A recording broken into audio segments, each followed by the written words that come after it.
नमस्कार, मी सुचिता कुलकर्णी. आपण पाहत आहात जागतिक न्यूज चॅनल. पाहुयात आताची ठळक बातमी.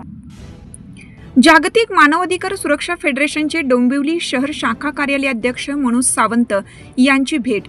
दिनांक 4/1/2024 रोजी जागतिक मानवाधिकार सुरक्षा फेडरेशनचे संस्थापक अध्यक्ष राजेंद्र आहेर, राष्ट्रीय कार्याध्यक्ष राम घरत, महाराष्ट्र प्रदेश उपाध्यक्ष कामिनी पाटील, ठाणे जिल्हा उपाध्यक्ष तानाजी पाटील, ठाणे जिल्हा उपाध्यक्ष नीलम बाराई यांनी शाखा कार्यालय डोंबिवली येथे भेट घेऊन महत्त्वाची चर्चा दरम्यान संस्थापक अध्यक्ष राजेंद्र आहेर यांचे व राष्ट्रीय कार्याध्यक्ष राम घरत, सौ कामिनी पाटील, उपाध्यक्ष महाराष्ट्र राज्य सौ नीलम बाराई, उपाध्यक्ष ठाणे जिल्हा श्री तानाजी पाटील, उपाध्यक्ष ठाणे जिल्हा यांचा डोंबिवली शहराध्यक्ष श्री मनोज सावंत, शहराध्यक्ष डोंबिवली शहर यांच्या वतीनं व श्री विनायक निपाणे, कार्याध्यक्ष डोंबिवली शहर, श्री वीरेंद्र तिवारी, सचिव डोंबिवली शहर, श्री मुकेश व्यास, सहसचिव डोंबिवली शहर, श्री दीपक हरियान, संघटक डोंबिवली शहर, श्री सौरभ तिवारी, युवा अध्यक्ष डोंबिवली शहर,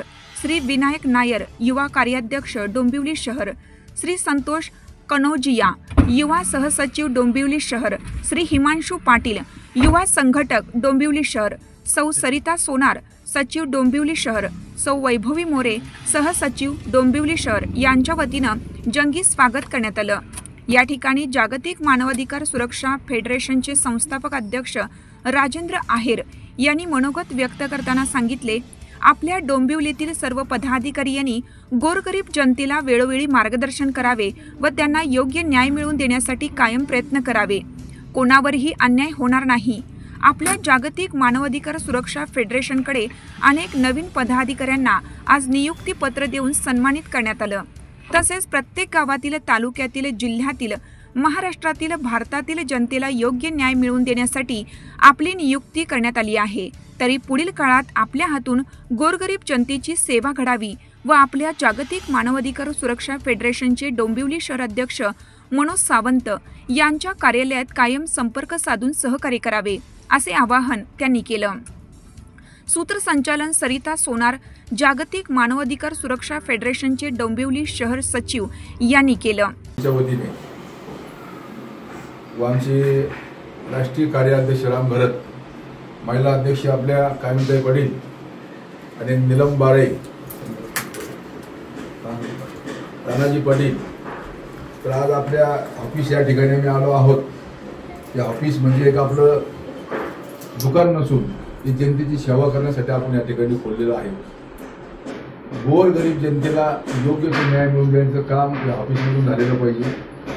आपण बघितले प्रत्येक ठिकाणी ऑफिस लोकांनी खोललेले, इतर पक्षांनी कोणतं काय असेल ते, परंतु आज आपल्या या ठिकाणी एक जागतिक मानवाधिकार सुरक्षा फेडरेशनचं आपण जे ऑफिस खोललेलं आहे, या ऑफिसमधून एकच संदेश गेला पाहिजे की या ठिकाणी न्याय मिळतो. या ठिकाणी तुमच्याकडं लोक नंबर लावून आलेच पाहिजे सकाळी की आम्हाला इथं न्याय मिळाला आहे म्हणून आपल्याला सत्य काम करायचे आणि चांगल्या पद्धतीने वागायचे आणि लोकांना न्याय मिळवून द्यायचे. आपल्याला कोणावरही अन्याय करायची गरज नाही आणि करायचा सुद्धा नाही, पण गोरगरिबाला सहकार्य करणं आपलं कर्तव्य आहे. त्यासाठी आमचे शाखा कार्यालयाचे डोंबिवली शहर अध्यक्ष सावंत साहेब इथून पुढे काम पाहतील. त्यांना आम्ही सर्व परवानगी दिलेली आहे. जय हिंद, जय महाराष्ट्र, जय श्रीराम. प्रतिनिधी कोकण विभाग राम घरत. ताज्या घडामोडी पाहण्यासाठी जागतिक न्यूज चॅनलला सबस्क्राईब करा, शेअर करा आणि बेल आयकॉन दाबायला विसरू नका. जागतिक न्यूज चॅनल सोबत रहा अपडेट. धन्यवाद.